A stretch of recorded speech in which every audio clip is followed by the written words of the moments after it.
Cracking my first beer of the day. Good morning, everybody. And this is the Bingham boys, John Saltas and Ron Yengich, speaking to you metaphorically from the old Dead Goat Saloon. At least I am, with Bill here and John Saltas in Greece. John, good morning. Well, as we say here, Kalispera, because it's late in the afternoon here. It's 7 o'clock Greece time. We're what, 9? What time you got? We're 9 hours ahead of you. We are at 10 a.m. There we go. 9-hour time difference. All right. So how are things going in Greece, and where are you today? Well, we've had a good trip. This is, I think, week 3, and I've got another week to go. A little bit more than that, about 10 days to go. We have people who know. The City Weekly does a annual Greece trip. It's grown from like 12 people to this year 60 or 78. Who even knows? I've lost track.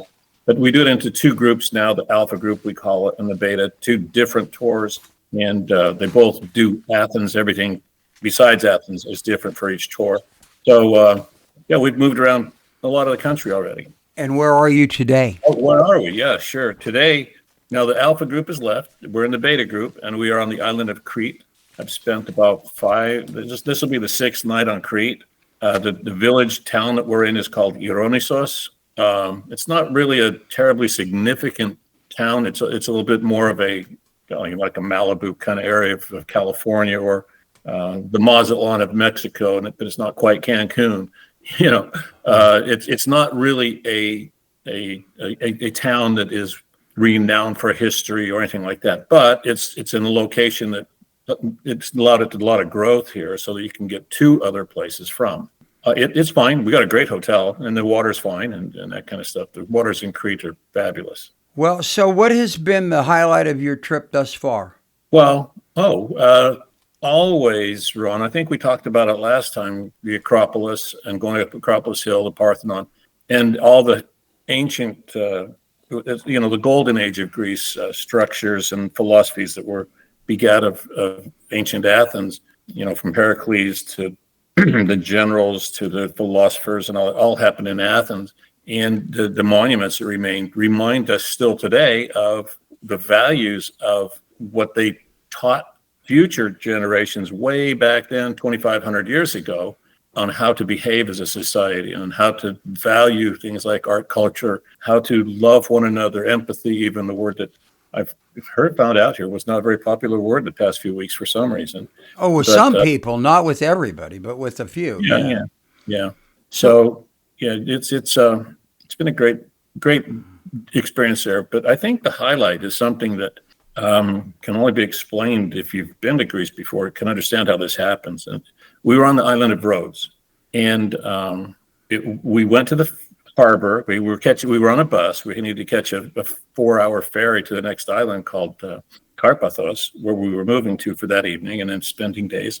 We got to the port, and we're promptly, got off the bus. And just as soon as we did that, the port police came up and said, "Get out of here.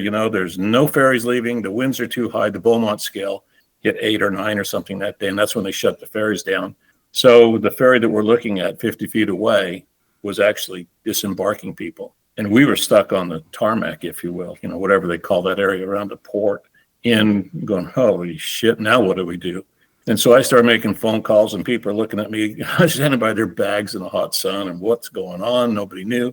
I made a phone call, they made a phone call, somebody made a phone call, and somebody comes out of the ferry and looking for me and says, "Hey, are you John? Here's the deal. You got 40 people.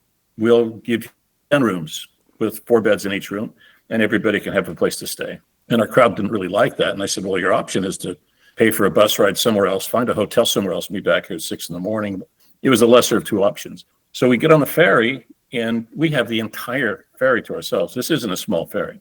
It seats hundreds of people and sleeps hundreds and hundreds of people. And we had the whole thing. And the guy comes up and says, "Well, you guys are cool. We're going to open the bar at 7, and we're going to close it at 9. And I guess because Americans drink a few beers, he says, "Hey, I'm going to close the bar at 10. And then he goes, "Oh, well, okay, this is fun. We're going to buy you dinner." So they opened their buffet line. Everybody had a meal. Really? Spaghetti and meatballs or fish and chips. And you had to buy your own beverage. And then he said, the bar's open. And the people, by the way, all sistered up. And it's kind of weird. We had a couple of parties of 4. They were okay. But it's kind of strange. Here come Mr. and Mrs. Frost. You're going to stay with Mr. and Mrs. Smith, and that kind of stuff. So some people didn't like that idea. And they said, no, shit, we'll just sit out here in these chairs and sleep. Well, it goes on. And then, boastfully, the people from Utah kept drinking. And the guy comes up and says, we're going to keep the bar open all night. Yeah. So the bar's open all night. And ultimately, it got late and somebody asked for a pillow. And the receptionist came out. But we had the whole crew working on 40 people for, that's it. And somebody asked for a pillow. They said, oh, shit, well, we're going to give you a pillow. We might as well give you keys. So everybody ended up having rooms besides.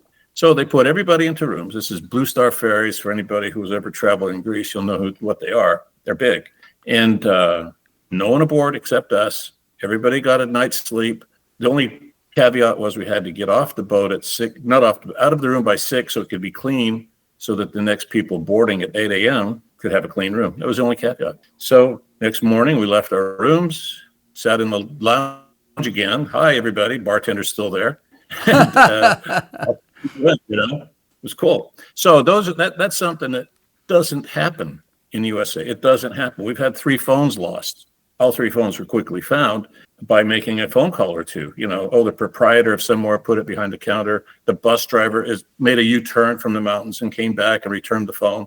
These kind of things, I don't know that they don't happen elsewhere, but I can predictably say they don't happen frequently in the United States. And I'm not knocking our culture or anything like that. I'm just saying we're not accustomed to people bending over backwards with that kind of hospitality. We are not that kind of people. And that's not bad per se. We all get it. We know who we are. But the Greek word for that is philotimo. And, it's just sharing the good feelings. Well, philo is what? Philadelphia is brotherly love. Yeah. So, yeah. So the thing about it is I think that you're right about America. We're all so everything is a franchise or a chain, and the commitment that the people have that are working in a lot of the businesses in the United States at this point just aren't as committed as they once were, when it really was mom and pop and the family doing things. And also the idea that you go the extra mile because it will come back to you as a business. A lot of people don't care about it anymore. I bitch about this all the time. One of the million things I do, and that is the service in the United States is really not that good. And it has nothing to do with where the people that are serving come from. It has to do with the commitment, because most of those people are working for not a whole lot of money, and they don't have that commitment, and they don't have a commitment to hospitality to others. I think that in a lot of our real, the economy in the United States, it really has to do with tourism and with people that are traveling. I think you will find that, but generally in the smaller towns. I know just from me personally, practicing law and traveling to a lot of small towns and having to go to a motel to stay and set up, even stay in some of them for a week while I tried a case. It was the small towns where the people that I lodged with were actually part owners, or that was their job and it was important to them. They were always so much better to deal with than in some of the bigger, more corporate identified places in bigger and even better cities and towns. So I've got a question about Rhodes. Yeah. So the Colossus of Rhodes, of course, was one of the 7 ancient wonders of the world. Is there like foundation or anything left of that to go to and see? Yeah, in the main harbor there is, look, it's speculative, because whether they were the actual pediments or not that are in the harbor, it may have been, the image of it is, this guy, this huge statue, and the ships would sail between the legs, right, and all that kind of stuff. There's some dispute whether that's actually true. There is truth that there was a giant statue there that was, subsequently removed, and the bronze or whatever it was made of was torn up. So yeah, I mean, it's absolute that it was there. Whether it stood exactly where people want it to imagine to have stood is a speculation, but it was near there because there's one main harbor there on Rhodes. It certainly was there.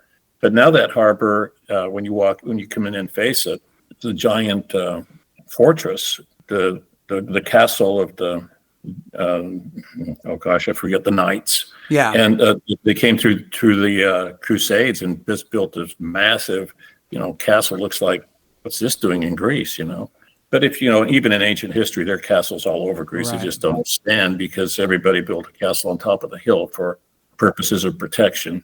But this one is like, you gotta be kidding, and you walk through it and learn a lot about history from, say, the 11th, 12th century on to current, so 1,000 years ago.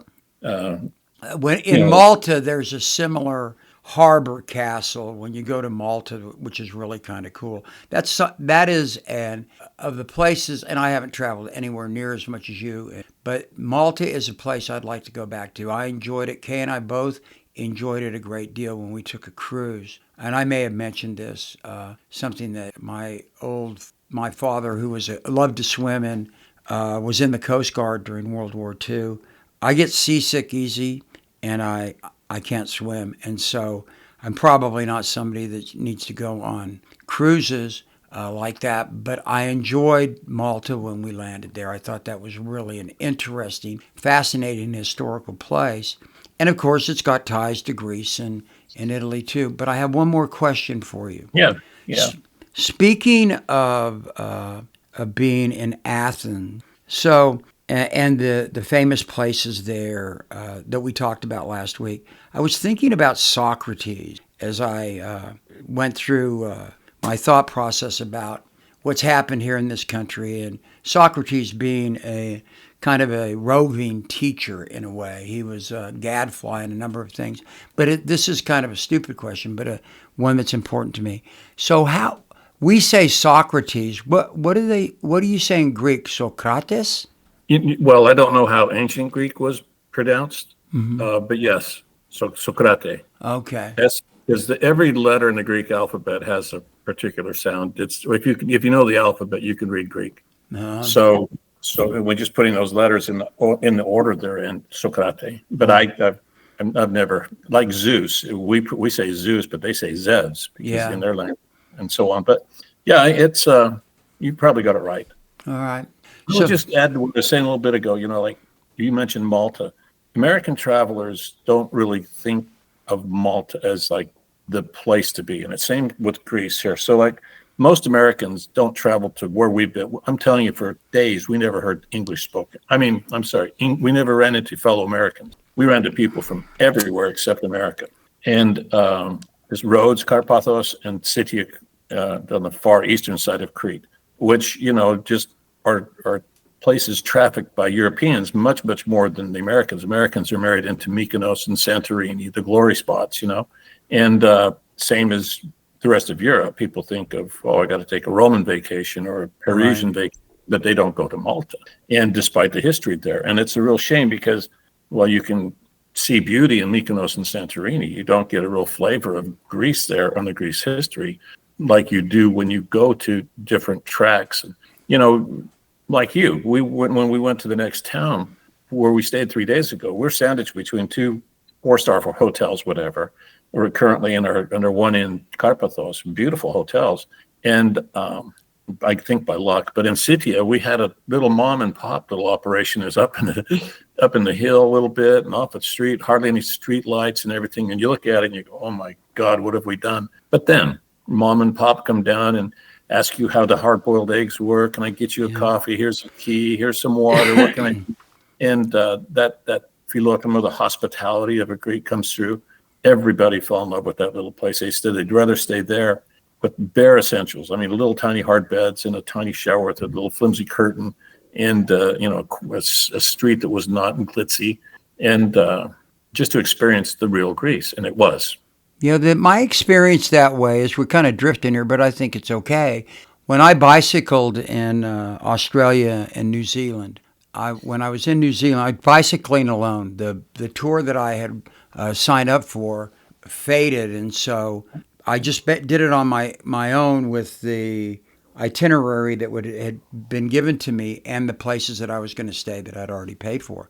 So I left a town in the southern or the lower island in New Zealand, and I had 100 kilometers to go that day to go to a place called Cambridge in New Zealand. Beautiful place, kind of a horse farm area. But, and this is not unusual for me, my wife would tell you, I went the wrong way. And so I cycled about 60 kilometers before I realized I was going the wrong way. And I realized when I go, I've seen all of this stuff before. I've seen it. And so I had to turn around. And so 100 kilometers, which is 60 miles, became 160 kilometers as I turned around and went back. It's a long way to get to the point of this story. And that is, so I got there and the hotel that I was supposed to stay in was closed.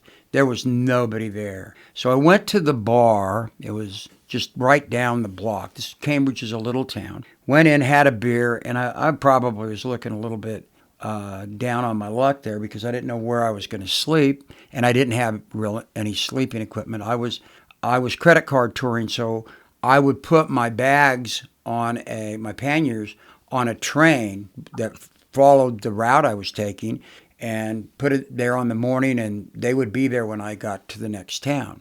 I couldn't get any of that stuff because the train station was closed too.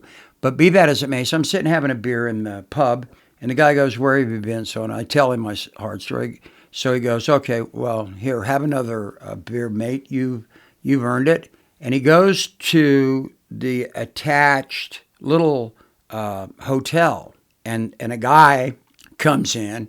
And he says, "I understand you don't have a room." He goes, "Yeah." He says, "We're full." And I knew that because I tried to stay there. He goes, "We're full, but look, you've had a tough day." So he goes, "Well, you can sleep in my daughter's room." And I go, "Well, Wow. This is turning out better than I had ever hoped." But anyway, they gave me a room in their house, which was attached, and actually made me dinner because I hadn't eaten. I mean, Yeah. That's what you get. Maybe this happens all over the United States and I just don't hear about it. But what you're talking about is purely unique to me being off our continent.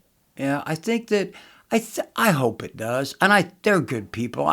I can't help but believe that if you showed up in Cedar City and you couldn't get a room, or Kanab or Preston, Idaho, or wherever, somebody would help you out. I hope that. We do.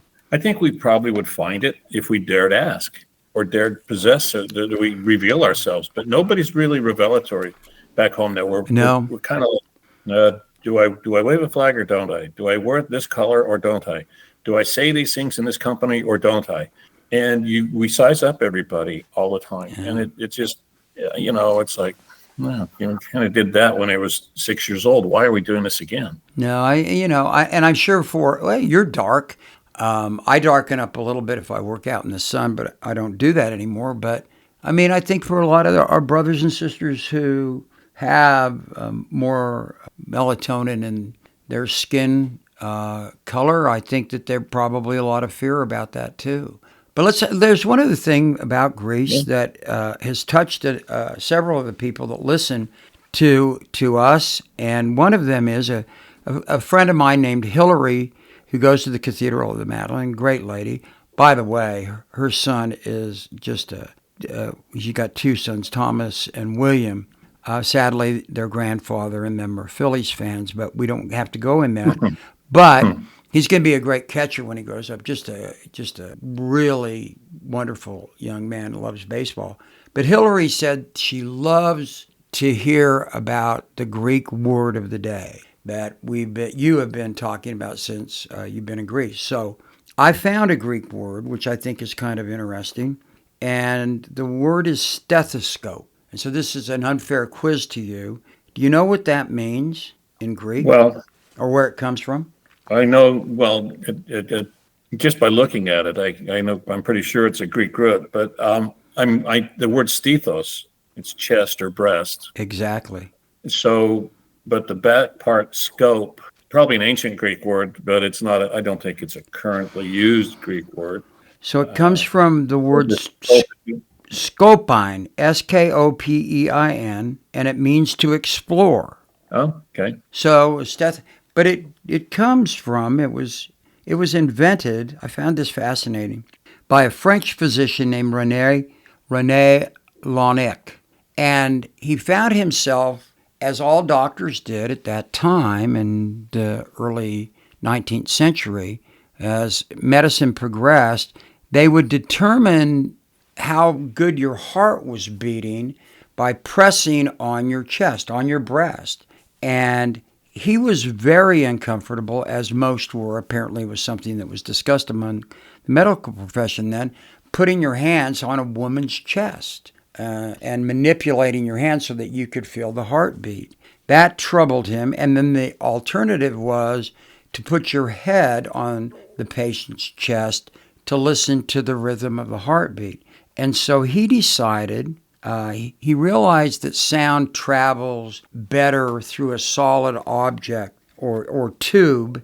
And so he invented this deal that he could put in his ears and put on someone's chest and make without being sexual is what you were. Without being accused of that. But more importantly, and sounds to me like they should give that device to certain teachers and the conservative vent that are, from being revealed as kind of hypocritical these days. Yeah, I mean, and that they were concerned about that following, another shout out to the Greeks, the idea of the Hippocratic Oath, which is do no harm, one of the things in the Hippocratic Oath. But I thought that was cool because they used the Greek words when he invented this thing, and then it was, of course, improved, which was not uncommon way back when, and even as Greek and Latin is still used in medicine to a certain degree.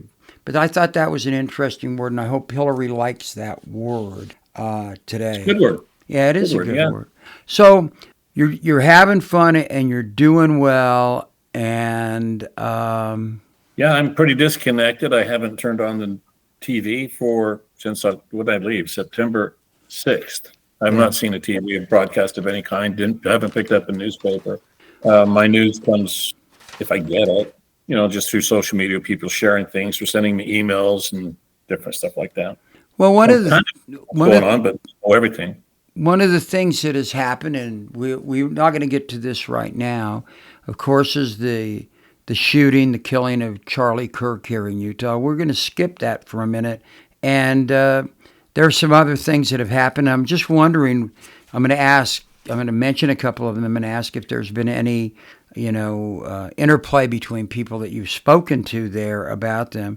We have a government shutdown looming, and Donald Trump has threatened to dismiss and fire workers if the government is shut down, and so that we can have less workers again, going back to he and the Republican Party attitude that government is the problem and not the solution. The Polish ambassador to the UN warned Russia. If anybody has not watched that video, it's short, in the United Nations, where the Polish ambassador looks at the Russian emissaries at the UN Security Council and tells them to stop flying drones and other incursions into Estonia, Poland, and other places. And he said that he's not going to warn them again. Donald Trump, of course, now is saying bad things about Putin, but this was a war he was going to settle in one day, and Putin is laughing at him. We have the Jimmy Kimmel issues, but yeah. So I can tell you a little bit when you mentioned the word Poland, I didn't see. I know what the Polish ambassador basically said. I didn't watch the clip or video. Yesterday we were on an island here, a small island from this island of Crete. Went on a bus ride tour, and part of the tour included being able to go to the island called Spinalonga. Spinalonga has a long history as a citadel and a little fortress, and it's kind of. I'll send Bill some pictures, send you guys some pictures. From the sometime in the 19th century to 1957, it served as a leper colony. Oh, really? Yeah, and as weirdly as this sounds, during the World War II era, the Germans came to Crete and left the lepers alone. They kind of left those people. Then they had their own society there. They were voting and electing, mayor and citizens stuff, and their own little community. But among the tourists there was a group of Polish women, all women, and one of the women spoke English. And she asked if I'll take a picture of their group or whatever, and I did. And she said something, and then she just said, "Hey, I understand English." And I go, "Hey, cool. What's going on?" And she immediately said, "What is wrong with you people? And who elected Donald Trump?" That's the first thing she said to me. "What are you thinking? Your country, not me." And I had to say, "Hey, he's ran 3 times. I didn't vote for him either of those 3 times. He won twice." Okay, but she was aghast. Well, that is on the heels approximately when the Polish ambassador had spoken, and she was like speaking for her fellow country people. And there you go. But here's the deal. That's not the first time I heard it on this trip. Remember, I said that we've run to very, very few, 6 to 10 Americans, and today was Canadians, and they happened to be sitting in a little tavern. I was walking down the street, just spent a minute there. They heard us speaking English, and they go, "Same deal." And they were from straight north of us. No, they were from British Columbia. And they kind of making a joke like, "When are you going to join Canada? We're not going to go to your country to spend money. This is a better place to spend money. You guys are crazy. Until you get your shit together, we're not coming back." I've heard it from New Zealanders. Speaking of, because on Crete, there's a long history and tradition of love between New Zealand and Cretans, because the New Zealanders were here in force at the beginning of World War II, which predates our version of World War II, because they were fighting here before we joined the war in 1941 or 42, the war in Europe. These events here in Crete happened before that. But the New Zealanders, even Maoris, were fighting with the Cretans to expel the Italians, and then the Germans fight against the Germans' resistance. So those three countries, Czechs, Germans. The Germans, they're like pretty abrupt about it. Like, they're abrupt about anything anyway. So they just kind of give you the eye, like, what the hell? We've been there. Are you people stupid? I mean, that's what it looks and feels like. Well, no. There's one of the things is there's a great article in I don't know whether it was Wall Street Journal or The Guardian about in Vermont, northern Vermont, within close to the Canadian border, about how their whole economy has been destroyed. Number one, by ICE, who's driving everybody out of there that are the farm workers that are coming there, and some of them are not in the country legally. And all of those people voted for Donald Trump, and they don't understand how this is happening. And then also a number of articles following up on that about how Canadians are just not coming, and they're selling the property, their second homes in Florida.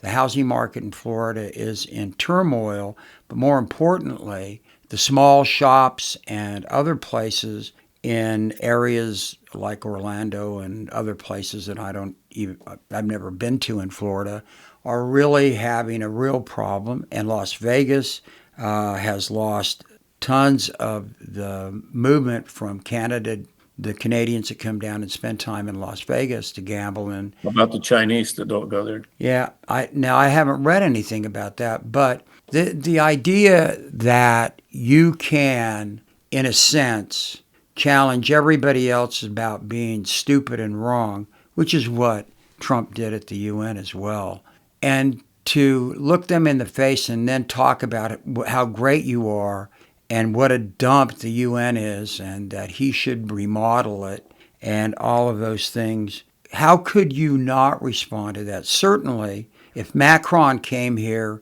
and spoke in the House chamber to American representatives and senators and the executive branch and the judiciary, and took off on what a dump Congress was, and how bad the building is, and those type of things that Trump said. Well, what else would you expect from the people in those countries than that? Well, the United Nations building may need an escalator or two, right? Well, it may need a couple of windows. It may need some tiles, but that's not the way you address it. No. We elect the president to serve the American people, to protect us as American citizens against foreign adversaries and so on, and keep our country safe and strong. And we're going the opposite. The people and I've said this over and over, this is not a new statement for me in years now, people like Trump the people that I knew behaved like Trump and who what history reveals as people like Trump have something in common.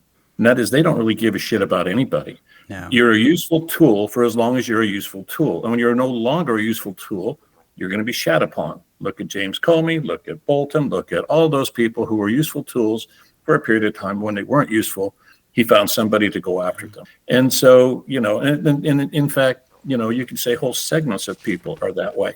Farmers were en masse supportive of Donald Trump in the last election. So were Cubans. And guess who got, who's getting the short end of it now? Farmers and Cubans. So now he's, the statement is, oh, well, let's help the farmers. Well, you killed the farmers. Right. You lit the fire. You don't get to say you're a hero by using the money that's not coming in via tariffs, because that's bullshit. That's a tax on Americans. And that use our taxes, therefore, to help the segment that you already killed. This doesn't make sense. It's not at all common sense. It's not any kind of sense. It's abuse of power and will. We've elected a person who stands to gain and profit and care about himself, and with a modicum of assist to certain segments of the population who make gains for a short period of time. But he's not a loyalist. He's not going to help America. It's all about one man, one person, one party, one thing. And as soon as you cast aspersions the wrong way, you're Jimmy Kimmel. Yeah, well, the interesting thing about where we are with him now is now on the world stage, people are seeing him. I watched part of his appearance with King Charles and Camilla, and his speech that he made there when it became all about him and his various grievances with other people, including the mayor of London. And I swear to God, I saw King Charles, who he calls his dear, dear friend, roll his eyes and get a nose bubble of laughter about the stupidity of some of the things that this man says. He does represent us. You're supposed to leave your private grievances at home, and that's what public speaking used to be. Those people, and if any of you are listening to this, go watch him at the United Nations. It's dreadful. I did see pieces of that. It's dreadful. And he also says, what does the United Nations do? Well, you write a strong letter and then do nothing, which is exactly what Donald Trump's done with tariffs. He sets a tariff and then negotiates it down to nothing when anybody stands up to him. He throws out these things that he, and I'm sure some of his advisors, have done, that he offers to the public, acting like a tough guy, and it's not there. For those you've heard this too. I mean, people say, well, he speaks his mind. Well, God, so does Dumbo, or so does Goofy. So does Foghorn Leghorn. They speak their mind. So does so does my dog. Yeah, so it's like that doesn't make sense to assess a tariff without a plan, to do all that. And I over and over again just repeating, would you hire this guy? Anybody who tells me they voted for him because he's a great businessman, would you hire him? They all say, nah, I don't think so. Then what are you doing having your leader be this way? But here's another one. Is Ron is like, in Europe there is not a big old petroleum industry that kind of rules the roost here. Two things. One is on the sides of cigarettes. In the United States, when we passed all the smart things to do and put warnings on our cigarette packages, they said, finally, over the objections of the tobacco industry, it said, caution, smoking may be hazardous to your health and to the something of children, tread lightly, blah, blah, blah, small print. Because the tobacco industry finally succumbed to that. You know what they say in Greece on the sides of cigarettes and all throughout Europe? What? Next to the picture of the person with throat cancer on the cigarette package, it says, smoking will kill you. So, tell me which way it goes. When we made corporations people, giving them that kind of strength and power, the American corporate world is really just kind of run things amok. They didn't, in other words, they didn't really try to harm the tobacco industry. They tried to preserve it even longer instead of saying the truth, the harsher truth about smoking. The other one is, funny enough, looking at this is very mountainous and windy here, in ways windy, but on tops of the hills. There's no petroleum industry to speak of in this part of the world anyway. And so when I see windmills and I don't see dead birds and people going crazy and, whales dying offshore, like Trump told the American people why he hates windmills. They're ugly, principally because they're within sight of one of his golf courses, I believe. That's the real reason. Yeah. So, you see windmills, and guess what? They produce power. And even when the wind blows, they have something amazingly enough called a battery. And the battery stores the power until the wind blows again, just like when you start your car.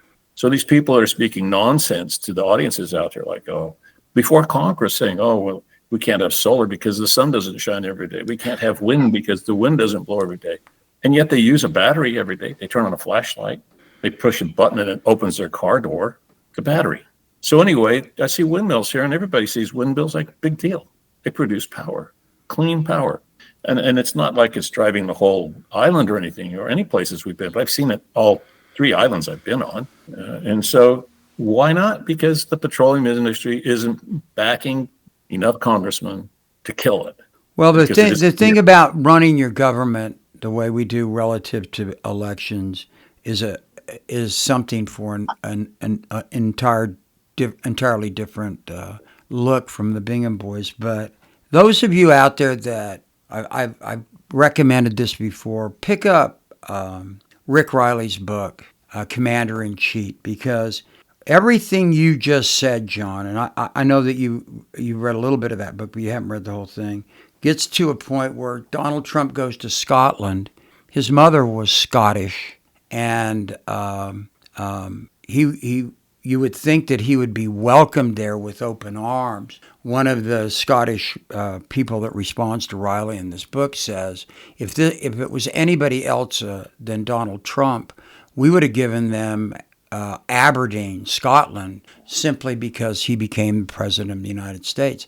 They hate Donald Trump for the very things that John was just mentioning. And one of the funniest chapters in that book is where he talks about the nicknames that they have for Trump in Scotland and how much they truly loathe him. And Donald Trump doesn't even know that Scotland is part of Great Britain and thinks Ireland is, not Northern Ireland. But I want to give you just a couple of things that they say about him because they are funny and they really don't like him. They call him, one of his nicknames is Trump, you the Great Mucklegite. And that means in Scottish, you big lumpy fool. They call him a tangerine roaster, an orange idiot. These are things that are common in Scotland. They call him... I saw the British press just roast him last week. Yeah. I didn't get all the details, but... Yeah, well, because he made a fool of himself with the king. They call it... My favorite one, though, is that... or two favorite ones are... Trump is a clueless numpty, which means a stupid know-nothing. But my favorite, and I have to admit this, because of his constant reference to his own sexual prowess, they call him an Orange Ballbag, which means an orange empty testicle sack. And that's how people around the world look at him. And you can support Trump. You have that right. You have a right to vote for whomever you want. But the American presidency, since post-Civil War times as it grew, has always been something that the other countries, particularly the poorer countries, the countries that needed help, have looked up to. And they've had bad things to say about our president. But they knew around the world until now, in times of trouble, they could count on the United States of America and the people of America to do just what we talked about a little bit earlier.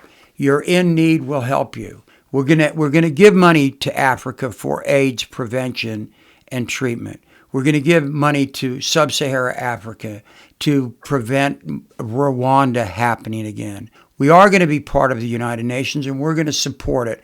We're not going to look at it as for a bargain for exchange, a contract that we do something and we get something back. We're going to do it because it's the right thing to do. Canadians knew that. The French knew it. You're using the king's we there, speaking as a country. That does not happen from the top of our leadership. No, it doesn't, but that's who he represents. Everybody knew that. Even our enemies knew that. Even our enemies knew that there were certain things you couldn't do, or Uncle Sam was going to back the people whose governments and type of government we believed in. We can't even do that in Poland.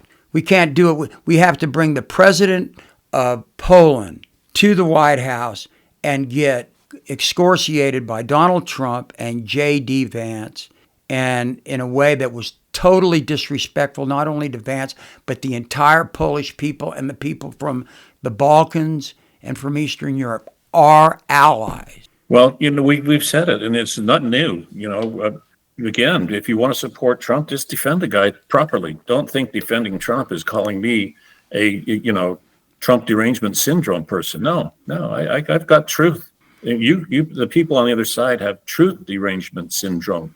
They will not face the fact they cannot point to things pointedly, except for now it's just minuscule number of things he's done well, and it just is getting smaller and smaller. But here, I did look a little bit about Rick Riley, and I told you I remembered the book, and just a couple more that would add. Here's what he had to say about Trump, who said cheated his whole life. He knew this, and he's the worst cheat ever and doesn't care who knows. He says, I always say golf is like bicycle shorts. Yeah. It reveals a lot about the man. Right. And golf reveals a lot about the ugliness in this president. And goes on to say, most of why he really hates all this, most of all, I hate how stupid he's making my country look. By the way, this wasn't written yesterday. No, it's come out again. My planet. I hate what he's doing to the kids at the border. I don't mind Republicans. I just can't stand this guy. I love golf, and he set the game back 30 years. But here's where it gets kind of funny. I thought you were going to lead up to this. You know what his caddies call him? Tell him. Pele. Yeah. They call him Pele because he kicks his ball so often that they call him Pele, the world's greatest soccer player ever, right? Yeah. So they call him Pele because he's always cheating. And, people want to forgive him. Oh, he's an old guy now. Let him have his breaks and let him drop the ball. Try that in the past 8 years of any president of any time trying that kind of stuff, they'd crucify him. You can't keep defending Trump just because that's the thing to do and because you hate us so badly. You just can't keep doing that. It's not hating the people around us. I think the real derogatory stuff that I have witnessed, there's a whole bunch of people that are really too far about what they say about Trump and what they may take as action and so on. I'm not there. I don't like what he's been doing. I don't like his character, but I don't like a lot of people with the same character. That's not new. But so many of the people who defend Trump don't really defend him by defending him. They defend him by prosecuting me and you and our neighbors. And that is I'm just so over this. We saw this with so much usage of the word they shot Charlie Kirk. Who are they? Right. And this kind of stuff, they've gotten away with that I just now used the same word. That term has been used so often. It's now part of our, our speaking. But it's a useful way to deflect talking about what a real issue is. I think one of the things when we talk about him, and Riley does this in a really, this book reminded me of some of Mark Twain's real pointed criticisms of American politicians and international politicians he was writing way back when, and particularly when he was writing in his dark period before he died, about calling out people for just being phonies and hypocrites. But the thing about Donald Trump is this. He is our president. He isn't the president of the Republican Party or the far right. He isn't the president just for Cardinal Dolan or other right-wing Catholic politicos. And people, I think, are beginning to kind of push back on that. Pope Leo XIV pushed back against J.D. Vance and Trump again recently in a kind way, reminding Catholics primarily, because Trump and Vance, who is nominally Catholic, are not going to listen to him, The church isn't about politics. We don't support a particular political view, and using Vance's Catholicism and some other people as an indicator that that's where all Catholics have to be is not the right thing. I give Leo credit for that. There are a lot of other people that are speaking that are being used, groups that are being used, farmers and others that have been used in this era of pushback against the left and the far left and the Democrats by saying, no, that's not who everybody is. And you can't put those type of labels on people because they are this or that. And I think it's nice to start seeing more of that all the time. But this past few weeks, for me particularly, has been a period of real sadness. I feel terrible. We're going to probably talk about Charlie Kirk next time. But anybody that doesn't feel horrible about what happened in 50 miles away from here, where I sit right now, is a fool. And to see people on both sides go to the extremes before they even had any knowledge. Donald Trump called out and asked for the death penalty. And our Governor Cox, did as well. And other tough talkers talked about the death Cox penalty. said he was praying that it wasn't one of them, is the way he said it, right? Well, yeah, but I read it. And but then Cox, at least, I'm going to give Governor Cox some credit here. He came out and said, we got to tone it back. My phrase, not his. And he said, the shooter is one of us. And I thought that was a great statement. For once in the last how long has anybody said about something bad that has happened, hey, he's on our team. He's a Utahn. He grew up in a conservative area of Utah, Washington County. He lived with a devout and Republican family. So maybe we've got to look a little bit closer about this stuff. And we may have to stop jumping to conclusions about people and pointing at the other, because the other quite often is us. And I thought that was great, and I feel good about that. Time will pass, and there was a Greek from Sparta. His name was Chilion. He was one of the 7 sages of Greece. And he wrote a aphorism. I don't have it in Greek. I have it in Latin because it's one that I try to remember when somebody that I don't particularly cares died. And the English translation, the best one in my opinion, is of the dead,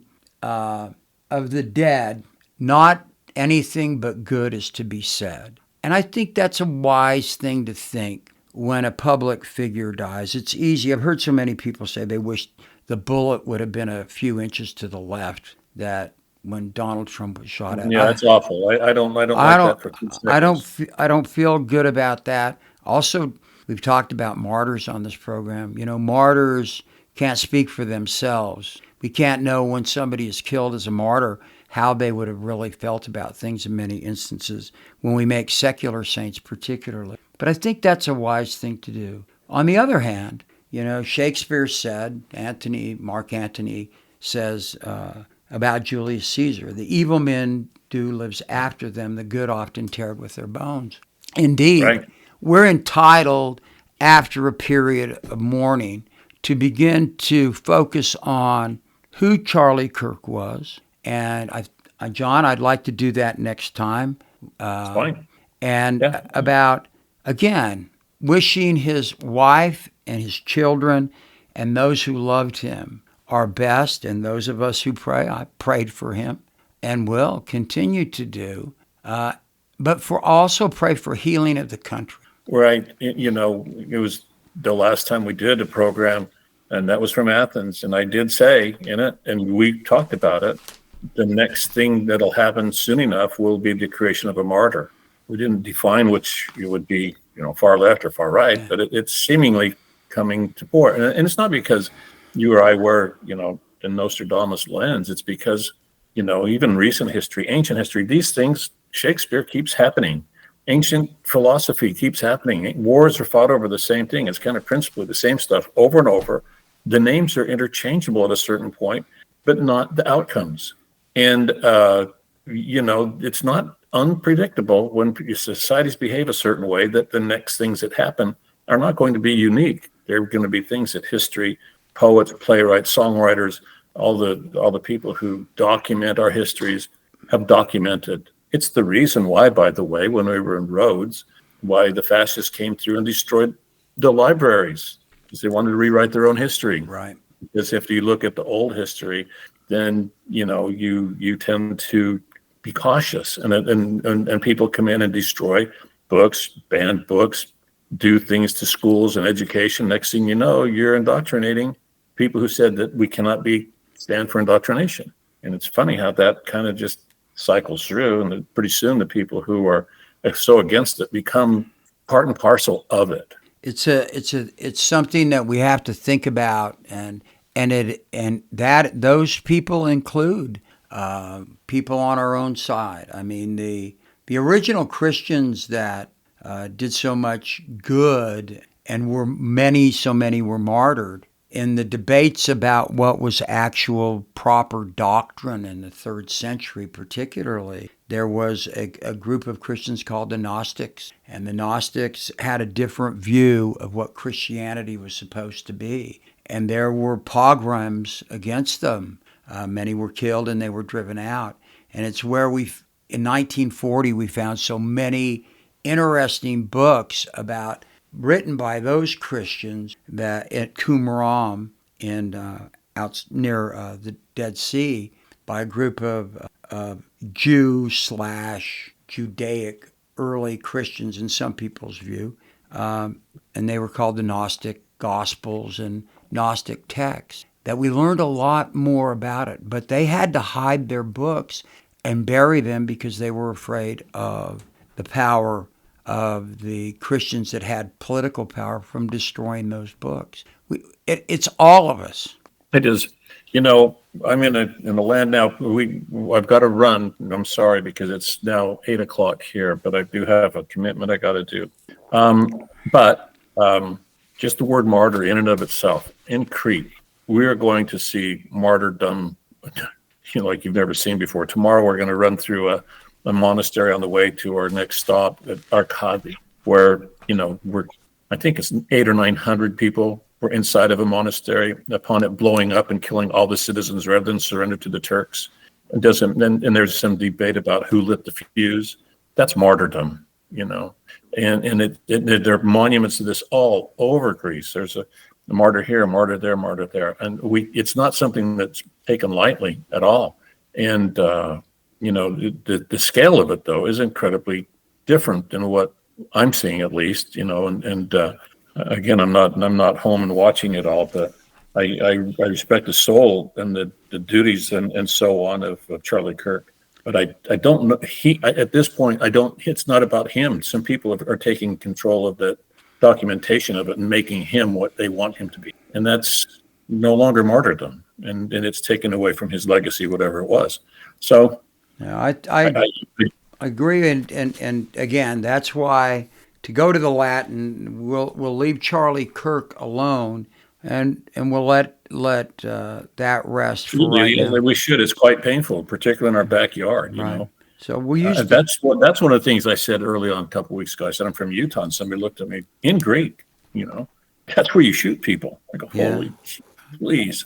Okay, Ron, please go on. Let's do your closeout here. I'd love to hear it. Well, no, I was just going to say the Latin phrase is de mortuis nil nisi bonum decendere. Of the dead, nothing but good is. There we go. With that, we'll see you down the road, John. Be safe and have fun. Yeah. And Bill and I will just stay here and do all the hard work, I guess, huh, Bill? Oh, yeah. All right. Until we do the Italy, Bingham boys, Italy, Croatia. I'm telling you, I'm just going to keep on pushing for it. All right. Okay. Take care. If you get two people that say they'll go, it's a deal. All right. And it's just the people that write you. We get two people that say they're coming along next year. You're in. I mean, I don't know what my expiration date is on my behind. And so you're good. All right. I can look at you right now. You look like you got another 70 years left. All right. Be safe. Okay. Bye-bye. All the best. God bless everybody. Peace and love. Okay. Yeah. Yes. Yes.